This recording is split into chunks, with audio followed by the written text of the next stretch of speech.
Hi there, this is Tony from pianotone.ca, and I wanted to talk about a really cool app I found called SongBook Pro. I don't know about you guys, but does your chord music sheet library end up kind of looking like this sometimes? You occasionally go through and reorganize it, put it in order, put it in a book or whatever, and then it suddenly just looks like a big huge mess again. Well, SongBook Pro is a really cool app that I've started using quite a bit to keep track of my chord charts for my songs that I play. So let's check it out. Okay, so the first thing to mention is that finding the app in the App Store can be a bit confusing. If you go to the App Store and you search for SongBook Pro, you're going to see a bunch of different ones that have the same or similar names. So the one that you want is the one that's in this, the top right that has the two music notes as the logo, SongBook Pro. There's actually a SongBook Chord Pro, that's not the right one, and there's another SongBook Pro with a different logo on it. So you got to make sure you get the right one. Now it's not an expensive app, and the cool thing is you can actually try it out for free. You're just limited to how many songs you can have until you buy the full version. But it was under 10 Canadian dollars when I bought it, so it's a pretty inexpensive app. So I will go through a whole bunch of the app settings, explain how to do various things, but the best way to show you why this app is really cool is to just demo the steps for adding a new song to your library. So let's go ahead and do that. So I'm going to go to the menu over here, and I'm going to click on plus to add a new song. You can see that I have the choices for creating a new song. You can actually just start typing and type your own song out. Or you can import files. That's most likely going to be used if you want to import a PDF of some sheet music, which I'm not going to do. What I'm going to do is go search online for some chords. Now you can see when I do that, it will search if you choose ultimateguitar.com or worshiptogether.com or echords.com. Ultimate Guitar is a great resource, so that's what I'm going to use. And I'm going to search for Yesterday by the Beatles. Now, not surprising, there's a whole bunch of results that are coming from Ultimate Guitar, but the one with the 4,000 views is the one that I'm going to grab. And you can actually preview what you're going to get before you import it. Now you can see there's some notes at the top here saying that the song is in the key of F. But it was played in the key of G because the chords are a little bit easier to play there, and then just transposed. So just to show you how that works, I'm going to go up to the top right here, and I'm going to choose to display the chords in the key of G instead. So then when we play it, we'll play it this way, but we'll transpose our piano down 2 steps to get back down to F. So now that I've got this ready, I can click on that green icon on the top right with the disc on it. That's how I'm going to save it into my songbook, and now I've got it in my songbook. Now before I start actually showing you how to use this and play along with it, there's some things we can do that are going to make that experience quite a bit nicer for us. So I'm going to go to click on this pencil. That's where I edit the song. So I can make changes if I want in here, but I'm going to go to the Advanced tab. What I need to look up is the tempo and the duration and the time signature for the song. And that's going to help the display scroll to match the actual speed of the song. Now you can go into Google and look this up, but I've already done that. It's 96 beats per minute is the tempo for this song. And the time signature is 3/4. So it's kind of a waltz time signature. And the duration, I looked up, is it's actually 2 minutes and 6, but I'm going to say 2 minutes and 5. So once I've done all of that and I click the save button, now when I want to go ahead and play along with this song, in the bottom right hand corner, that arrow, that's how I start the scrolling going. So now you can see the screen's moving as I'm playing and singing. And that's going to actually scroll roughly the correct speed for the screen to stay in time with what I'm playing. So that's pretty cool. That's why you want to look up that stuff. Okay, so I'm going to cancel that. Now some other neat things you can do here is you can add notes and markings and stuff to what you're seeing to help you. So down at the bottom right hand corner, those icons down there, if I click on the one that looks like a page that's folded over, this is how I can add some inline notes. So I'm going to say transpose down 2 steps to get to F. Then I'm going to go save. Then you can see how that showed up at the top of my my song. Now the other thing you can do, if I click on the little paintbrush, you can actually add little inline notes. You can draw things. So right now I'm on the red pen. So for example, if I want to circle that note that I did, I could. I can go to a highlighter and I can highlight, let's say these slash chords, just to remind myself that these are coming, because they can be a bit harder to play. So stuff like that's really cool. And then I can click on save, and then now that stuff is all going to be in that song when I go to play it.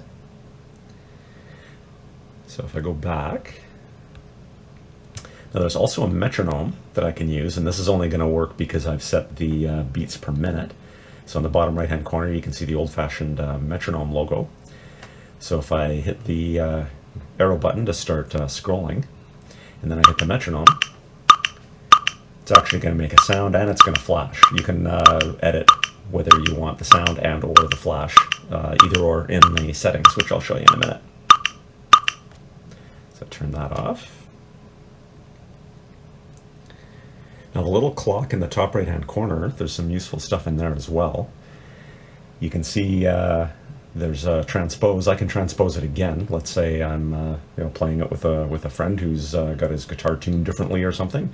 I can go ahead and transpose it again to 2 different whatever key that I want.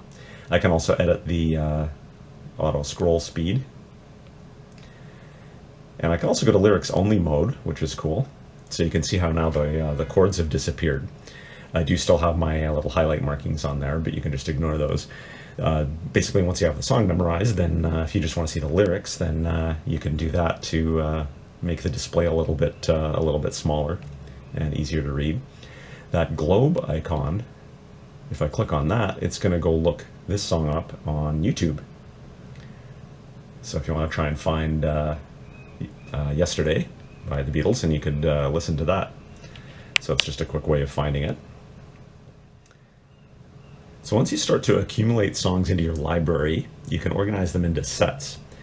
So I'm going to hit these the lines in the top left-hand part of the menu to get back to the main menu here, and I can go to sets down at the bottom,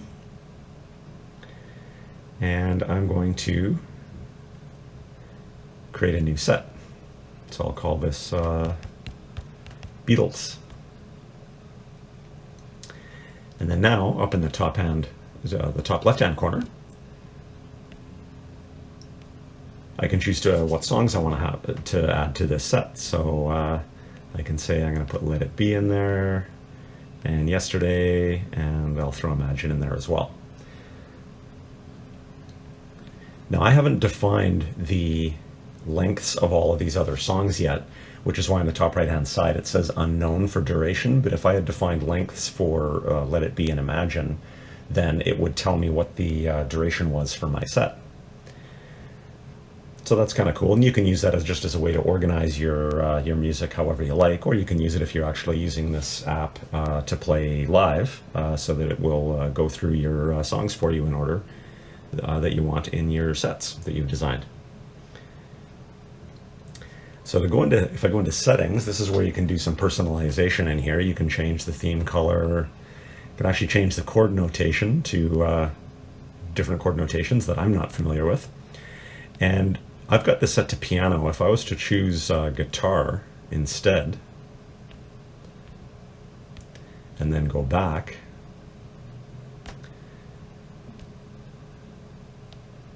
to my song, now you're going to see chord charts at the top. So that's kind of helpful if you're playing guitar. They don't have chord charts for the piano though. So I'm going to put that back to piano for me. You can also choose, instead of scrolling songs, you can choose to split songs over pages. You can choose which one of those buttons you want to have available in the bottom right while you're working with your songs. Personalization, you can change the fonts, that kind of thing. This app is also compatible with those Bluetooth foot pedals, which is really cool. There's page turning pedals that you can buy. So this is how you would define, if you had one of those, how your pedal interacts with the app. So that's super cool. I'm going to skip over the backup thing for a second. Chord diagrams. So this is actually looks like a duplication of that other thing in the personalization section, where you can choose piano, guitar, etc. And advanced, you can basically change how you want I don't want the metronome to flash, or I don't want the metronome to make audio, all of this kind of stuff.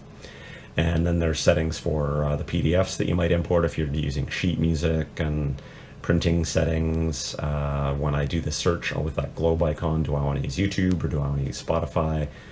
I could number the song in my sets, all sorts of different settings. Okay, so I'm going to go back to the backup and sync here. Now, if you want to share this library across devices, it is a little strange. Instead of having you create an account and log in, etc., and have your data stored online so that you can log in with any device and get at it, which is how this kind of thing normally works, instead you need to have an online account with some type of online storage that you can access between your devices. So you need to have a OneDrive account, a Dropbox account, or a Google Drive account, etc., that all of your devices have access to. Then you can choose to have the SongBook app use your online storage to sync your SongBook data between devices. This is a bit weird, but I can understand why the app developer doesn't have to maintain online storage for your data this way. Anyways, once it's set up, it works pretty well. I've got this set up using my OneDrive account, and it allows me to store my songbook on and access it on my phone or on my iPad. Then the last section here is just basically the documentation, and that's just going to be a link to the SongBook Pro website, where you can look up some more details on how to do things. So that's pretty much it for the app. So that's the quick review on SongBook Pro. And if you want to check it out any further, look for it in the App Store or click the links that are in my description. And hope you find it useful. Thanks a bunch. Have a good day.